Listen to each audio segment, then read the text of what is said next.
Hello and welcome to another Tower God video. Today we're going to be talking about Princess of Zahard, Enigma. I mean, they just don't want to say the name of the character, the princess. I mean, I guess they don't want to spoil you, but I don't really know nothing about this character. I don't know who she could even be. You know, I'm just like I don't know. You know what I mean. Either way, that's the character. She is a fisherman. She's a warrior unit, by the way. She's a warrior green unit. I don't know about a warrior green unit. The thing about green unit is that they're really bad and they need a lot of help. So this is a good way to give them a lot of help, but green needs a lot of help. She's a warrior unit too. She's a warrior unit. Her revolutions aren't that good, so I don't know. They really need to revamp revolutions now that people actually know how to play the game now. And yeah, since I don't normally I tell you about the character, but I don't know nothing about this character, so I'll talk about the side content, like the side story. It's about Urek, climbing his time as an irregular and climbing the tower as an irregular, and then also the story, a little bit of like backstory before he entered the tower, which is a nice tease to Phantomonium and all that stuff, and it's cute. But yeah, I mean, I don't really have any strong attachment to the character, but I think after reading this kid a little bit, I think she could be really strong. She has a lot of stuff to make her strong. Anyways, here's her info. The first thing we're gonna talk about the passive empty one. Every time Princess of the Heart uses a skill to possess, she gains possession. She gains possession remnant, max and stacks, and this buff can be removed by buff removal skills. Basically, every time she uses a skill, she gets an attack buff. Right? Depending on the stack of remnants, active skills max cooldown it decreases by n seconds and attack increases by n percentage, right? So cooldown reduction and attack skill increase based on how many times you use a skill is insane. It's insane. Okay, and so basically the longer the fight goes, the stronger she'll be. And based on how many stacks she can have, will really indicate on how strong she'll be. But the fact that you have a max skill cooldown on the passive automatically with an attack increase is insane. Additionally, at max stack, her attack ignores N% of damage defense, which is really good. Okay, you got 2 ways to do damage. Okay, and then for each brush she has, all skills coefficient increases by N%. So far, so good. So far, the fact that you have a passive that just increases your attack hella, right? Once you have your max stat, once you have enough possession remnant and you can't have any more, she gets another basically stack buff, right? And then she also ignores defense, which is really, really, really, really good, right? Anyways, let's look at her special move, right? Her possession again glacier in French, means ice.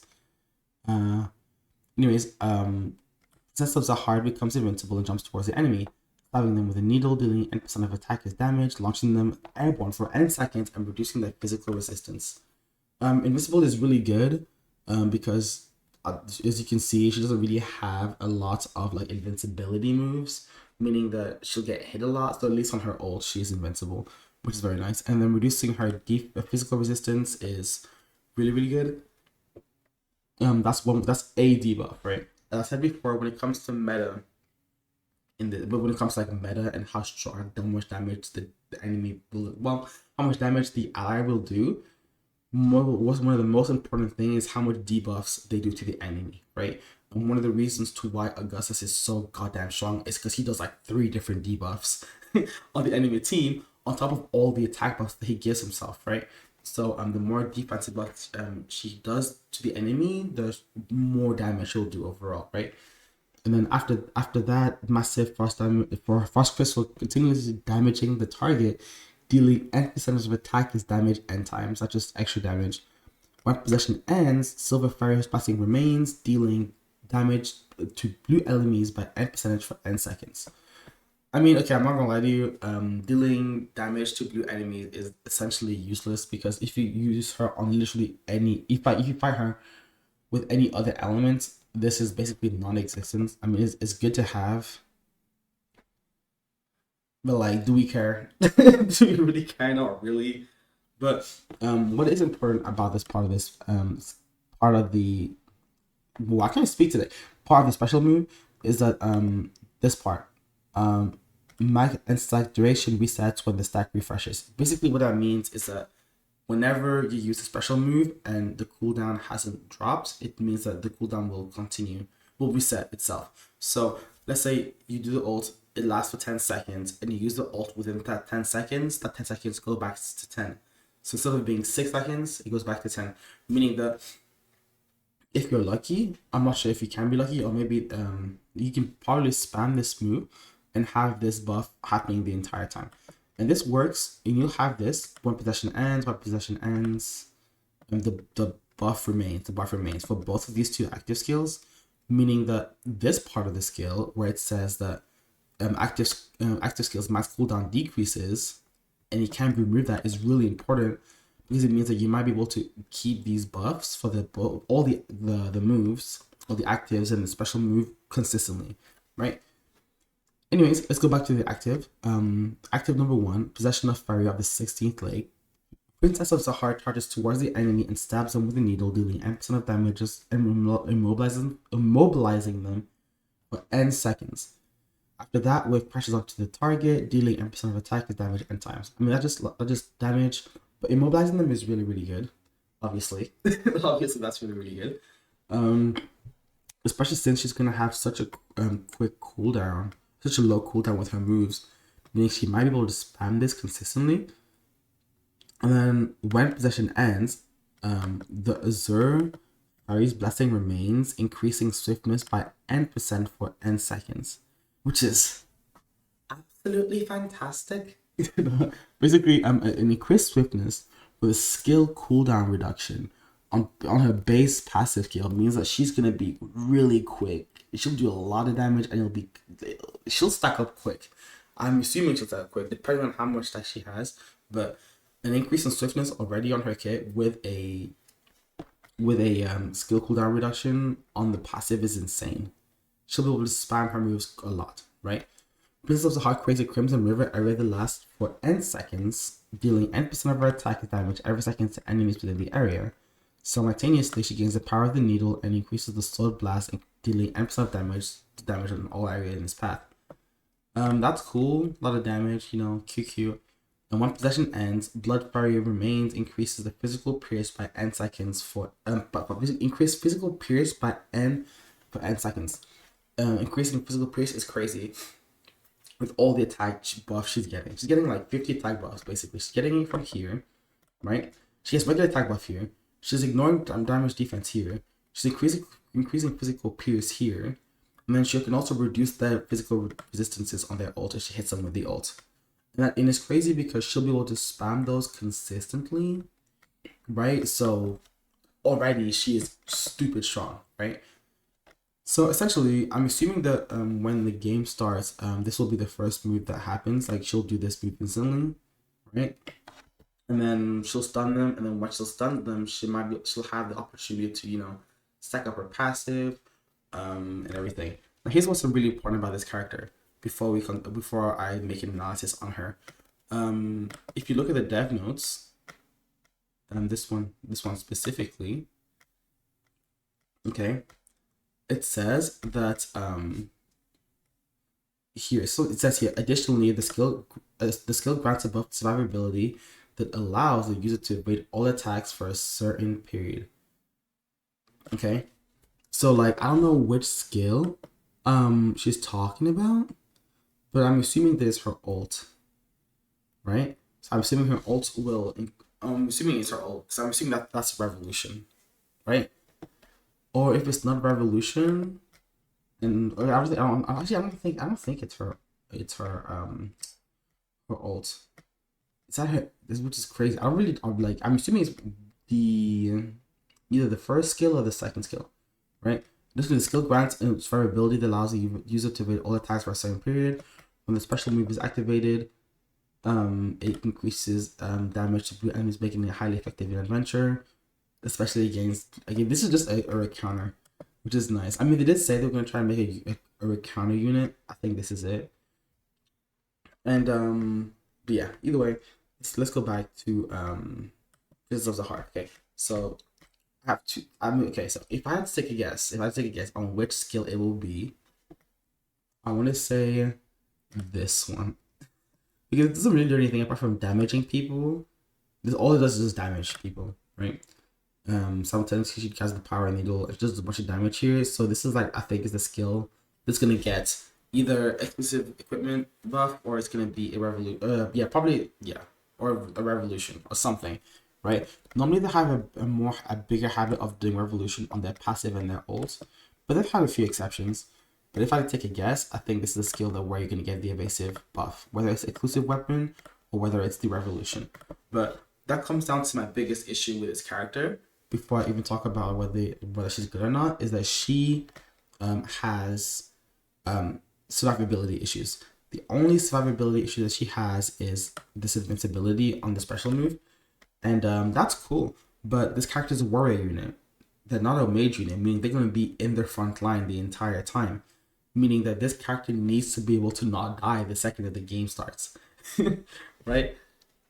Because even with the barrier that White has, White when he first came out still had a lot of survivability issues, and this character is going to be the same if they don't have anything other than this invincibility. And depending on how the evasiveness, like part of her kit works, she might even be able to evade that well, right? I mean, she might just be fish, meaning she'll be a barrier victim because you'll need to have her long enough to like stack up her passive to do enough damage, anyways, right? And that, so if I talk about this unit by itself, okay, by itself, I think that this unit is strong, right? Yes, we need to worry about survivability issues, but we don't have her full kit. But if you're looking at this kit over here, overall, my first opinion is that she seems like a very, very strong unit that will do a lot of damage, right? However, like here's my however, and this is really important. One, she's a warrior unit, so that means that her revolution isn't really that good. She doesn't get an attack buff. The best she get is a cooldown reduction on her revolution 6 like part of her passive, right? I mean, she does get evasiveness on her kit on the revolution, which is really nice because she needs that, especially if she's gonna have an evasion like part of her kit anyway. So having even more of that might be pretty useful, which is nice. But yeah, she's a warrior unit for one, okay, and for two, she is a green unit. Green unit needs so much help. Green units need so much help, and by so much help, I mean they need a buffer on the team. They don't have a buffer on the team. They have trauma ray, but trauma ray buffs resistances, don't buff attack, and then you have Kid Lero, but he focuses on magic pierce.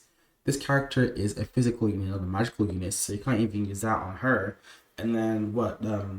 Urang debuffs defense on the enemy team, but she doesn't really buff attack, which leads to the problem of this unit because this unit is a warrior unit, meaning the revolution isn't going to have a lot of attack in the revolution in the first place.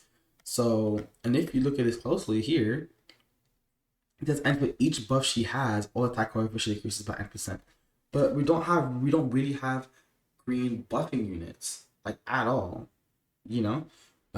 So, and by buff I mean buffing attack, right? So like I don't really know like how well she'll do realistically because if like she feels like she's set up to fail. She feels like she's set up to fail, right? She's a green unit and they don't have a lot of support, and then even in that green unit area, she's a warrior, right? Like are you gonna use Lozil? You're gonna use Lozil, like the day one unit for green. They're like, you're not gonna use her. Realistically, you're not gonna use her. So you put all of these together, and I don't really know. Like she has a lot going against her. She has a lot going against her. If she is a broken unit, I think she'll be one of the most useful units to have right now, because green needs the help, right? You'll like if you make a green team, you'll have what most people don't have Caliban. Realistically, most people have summer or anniversary equal. So you have anniversary equal. If you did the right thing, same for Trauma, you have Trauma, right? And then you'll have her. You'll have Enigma. The thing is, you can't even use Endorsi on as a tank. Well, you can, but Endorsi is a magical like debuffing unit, whereas this guy she's a physical unit, right? Most people don't have what should we call it, Yasracha. So most people don't have Caliban maxed out either. So I don't know. But the good thing about her, okay, despite all of this, is that she has potential. Like her kit is the backbone of this kit is very strong. If you give her a bit of survivability, right? And then you give her maybe one more debuff or one more like attack buff to her kit, she might be like disgustingly strong. But until then, I don't really know. The good thing about her though is that her banner is going to be Dawn and Anniversary Equa from last year. So she'll be very easy to, you know, to like get. So you might be able to rainbow her within like I want to say 400 to 500 black market tickets. So there's that. But at the same time, and this is what's really important, she is going to be summoned with Gustang, the EX unit. So if you didn't have to be, if you couldn't rainbow Gustang, now's your chance to do it. Now's your chance to do it. And I'm not gonna lie to you, if I had to I have had to choose between Gustang and Princess Enigma, I would choose Gustang for sure. Like for sure. Gustang is one of the best units in the game. He never comes around. You just need to get Gustang over her. She'll be here forever. Yes, at a regular price, but she'll be here forever. Don't like if I were you, if you don't have Gustang Rainbow, you get Gustang Rainbow, you don't get this character. But if you have enough resources for whatever reason, and you really want her, you need a green unit, then I guess you can summon her for a cheaper price. That's fine. But Gustang's here. So that's generally my whole thing with her. Since we're already here, we can talk about Urek over here, because he did get an XXR thing unit. It's a shame that he's a battle data tower, so that means whatever. Anyways, I keep complaining about this all day, but we can talk about him here. Okay, so either way, with data tower, his kit is basically the same. His exclusive weapon will be the same as well too. His main thing that's going to change is his revolution, and for tier 4, he basically generates shields every time a skill is used. So instead of getting an attack buff only for her, like Enigma, he does shield for everyone, which is cool. Depends on, I mean, a shield is always useful. I'm not gonna lie to you, but depending on like how much the shield is, it could be kind of useless. But if you do it consistently, that's not bad. And then being invincible for space distortion is really good too. Because yeah, it's just a very good. It's very good, right? Also, changes the area of effect and reduces energy hit of enemy. That's good. You might be able to use Magro on him, but like I don't really have strong opinions of this Urek personally because I don't like the blue Urek anyways, right? And so I don't really know how good he'll be. If his revolution buff is strong enough for him to be able to last the entire match, I mean, I guess he'll be a lot better. But I don't really have any strong opinions until I use him. So I don't know. Like, I mean, like, yeah, I don't know, guys. About this one. But yeah. But you know what would be a good combo? The XSR Zahard with Enigma will be pretty good because you get the cooldown reduction for skills. So, I mean, I feel like those two might work kind of well. But anyways, I'm getting sidetracked. If last but not least, one thing I wanted to say before I end the video is that where is it? There they are. So this is gonna be the next recruitment zone. And these are the units to have. This is gonna have Somaiqua, Garam, Jinsong, Gustang, and Evan. So in terms of the order in which I would personally decide to pick, if you don't have any of them rainbow and you need to get this character. Somaiqua is a must pull unit. Like legitimately a must pull unit. And then there's like Garam and Evan are both units that I think are relative in strength. They're like really, really good, right? Like Garam energy increases, she stuns, she also like makes it a 4v5. You can get her active out. She has survivability issues, but that's literally her only flaw. Like, it's just such a good unit, right? You can make her better apart from like adding invincibility. right? Then you have Evan, that's basically an energy and invincibility machine. He's the first AoE invincible unit. Like he's a very strong unit to this day. I use him to this day. Like he's busted, right? So you get something about for one because she's the best unit out of all of these five. Probably one of the best support or the second best support in the game, depending on who you ask, right? And then you have these two will be my next pick, and then it's between these two. I think Jinxon with his revolution buff over here might have a little bit more value, right? Because he will the Instagram was nice, whatever, but the energy decrease is cool, but the HP recovery block is really good, personally, because that stops things like some equal yeah, right, and some equal is annoying to have, and he's a red unit, so those two together is really strong. And then he gets an attack buff here, right? And then he gets another attack buff, right? And then if the enemy doesn't defeat, he does it twice. He does this twice, right? So yeah, so he recovers HP, and then he also has two attack buffs, right? So by the second time he does his kill, it'll be a very strong. Either way, so and yeah, so also I'm not gonna lie, I think Data Gustang is slept on. I think if you okay, low key, like Data Gustang with the Bari set kind of goes hard. Kind of goes hard because that means he'll have enough time to set up his attack and defense buffs, and like his HP recovery is crazy. So anyways, it's getting sidetracked. That's how we do it. I will do some equal. I'll do Garam the next, or Evan, and then I'll do Jinsung, then Gusang last. Anyways, this is a pretty good lineup for the revolutions. No, for the secret recruitment. So there's that. Anyways, that's the summary. Anyways, I'll see y'all next time.